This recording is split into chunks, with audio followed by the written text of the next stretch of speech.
Hi, welcome to installment 2 of my forensics podcast, and we are going to be talking about the Nannie Doss case. My name is Tegan. I am a senior forensic science student. Hi, I'm Sierra. As said, talking about, I'm a junior fashion media marketing major, and I don't know too much about forensics, but I did take a class in high school, so. Yeah. Sierra is going to introduce the case and give you some background that she knows from kind of what the media has portrayed for her. So the giggling granny, or Nannie Doss as they say it, she was born in Alabama, and she low-key had like a very hard childhood. And when talked about in the media, she was very much, that's like, they've always brought it up with her. Over the decades that she killed, mostly included her several husbands. However, she did also kill some close relatives and I think one of her children and her grandchildren, using arsenic or rat poison. She was not convicted until the death of her last husband, when they found poison in the autopsy. And then she was sentenced to life in prison, and then she died in prison in 1965. Yeah.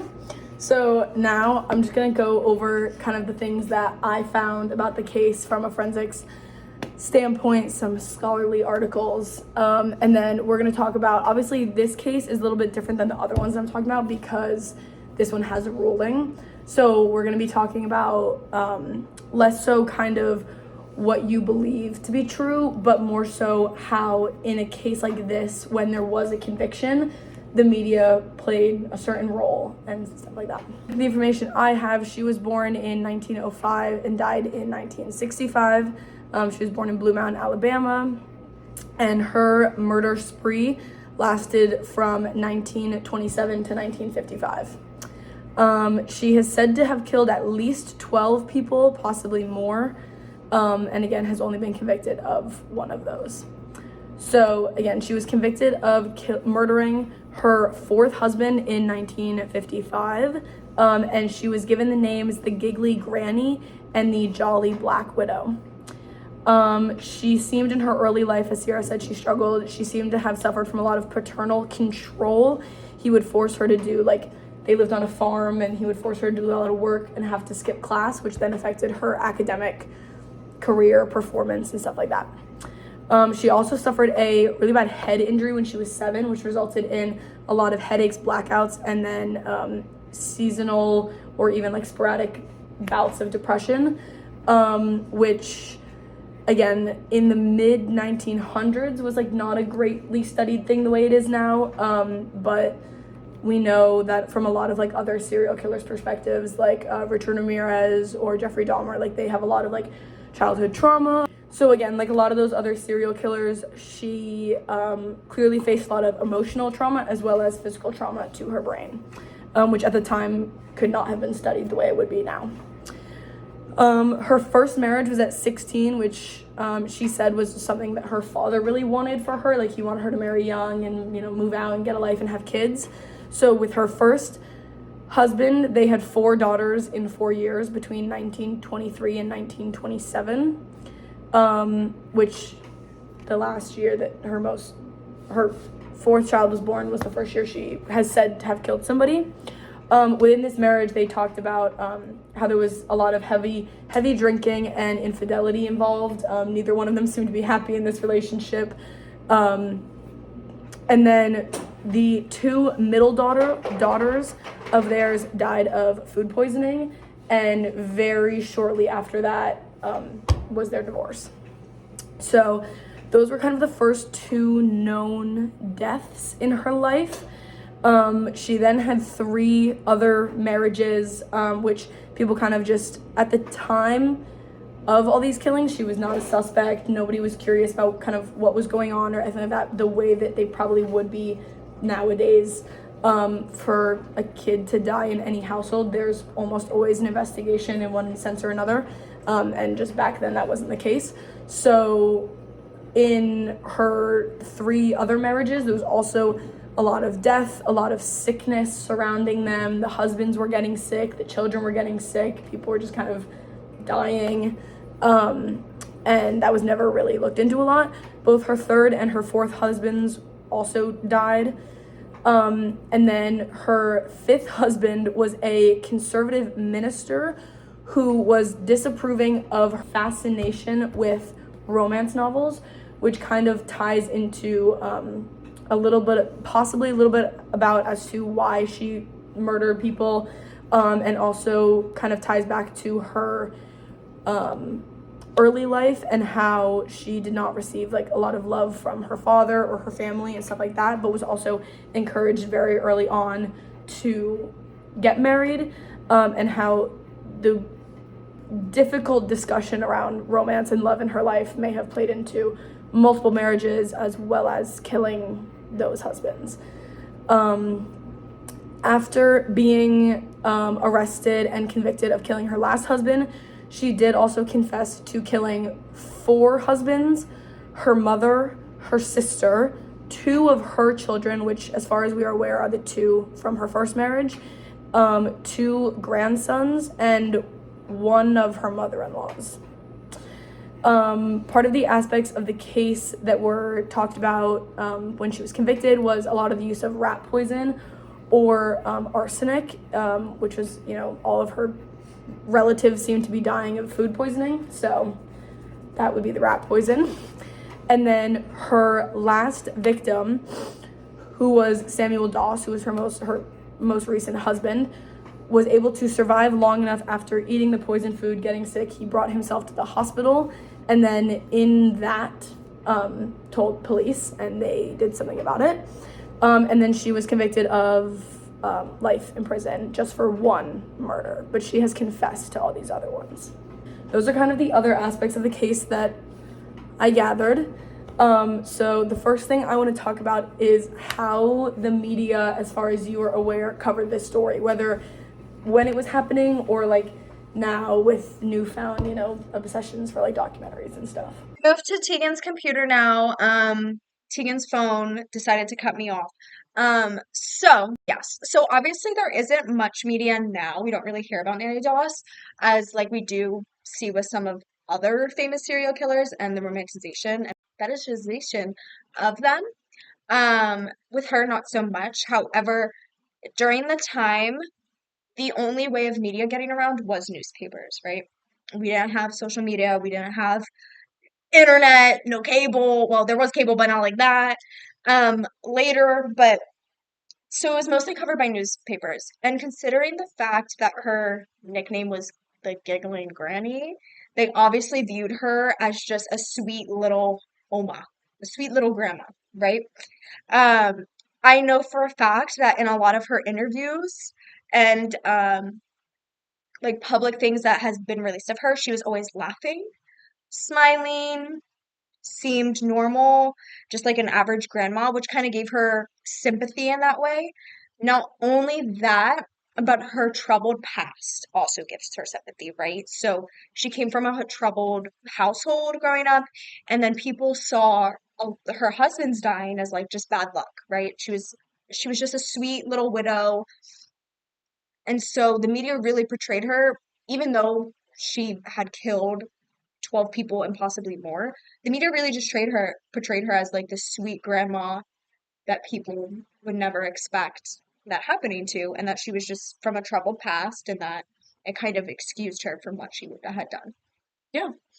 And I mean, and I guess you've partially explained it, but do you have anything else to add as to like why you think the media would have portrayed her in that way, and also why the audience would have reacted in such a way as well?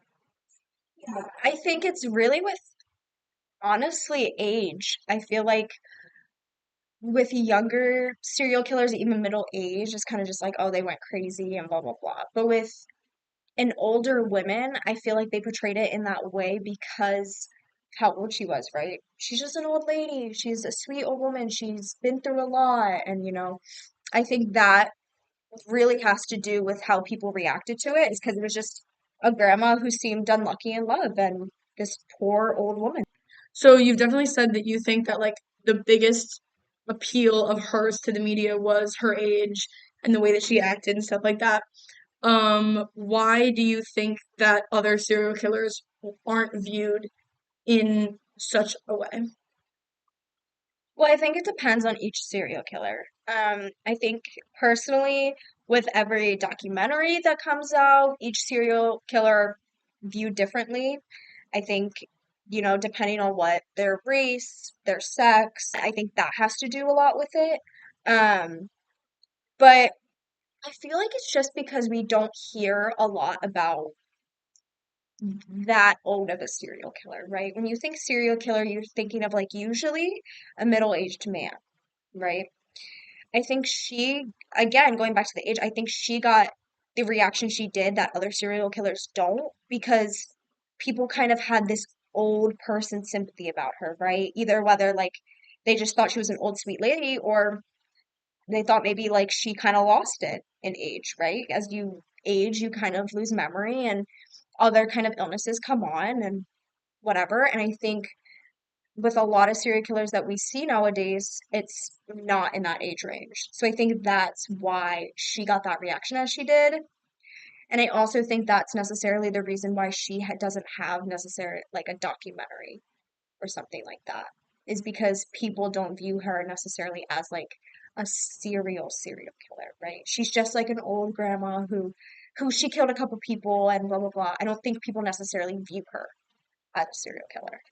No, yeah, I would agree to all that. I would also even say like I think that her crimes were they were like a lot of them you could say were gruesome in the sense that a lot of I would say half of the victims that she had were under the age of 5. Like a lot of them are her young children, grandchildren. But altogether, I mean, she only poisoned her victims. There was no, mutilation. There was no physical bodily harm done. So there was also like she wasn't seen as this like almost like perverted serial killer where you see other people like, mutilating or like having like a certain mark or anything. She just kind of, these people in her life, they just died and then years later they found out kind of what she was doing. Yeah, and I think that's again why she doesn't get covered by media nowadays is because, I mean, what is there to cover? You Yeah. know what I mean? Like there's now Netflix documentaries on people because again, they have these crazy stories. They went around like stabbing or mutilating or all these other things, whereas she just simply snuck some arsenic or some rat poison in a drink or two, Yeah. in a morning coffee, if you will. So now that we've talked about how the media portrayed her, do you think that it's wrong to display biases and opinions in media surrounding murder and crime, whether in terms of like this case or just like other cases in general? I mean, personally, I think it's wrong. However, from a media marketing standpoint, as a media marketing major, I understand why it's done. Um, I think when the media portrays opinions and biases, it completely skews how the public opinion views, right? I think when it comes down to the nitty-gritty, although people can be seen in a certain way or you can make sense of it in a certain light, like, oh, for this case, she was just an old lady, like blah blah blah, whatever, it doesn't take it away from the actual crime that they had done, right? And that's what I think the media portrays with their opinions. It's like, well, like it's always, yeah, like they did this, but there's a reason behind why they did it. So I think, like in my opinion, I don't I don't think it's right to display your biases or opinions. I think it should just be cut cold facts. Um, However, again, I could see why it's done. It's made to skew the viewer's viewpoint and made to sympathize, as well as not only does the media do that for that reason, they also do it to gain attractors, right? If you just put the simple, the simple, narrowed summary in a headline, right?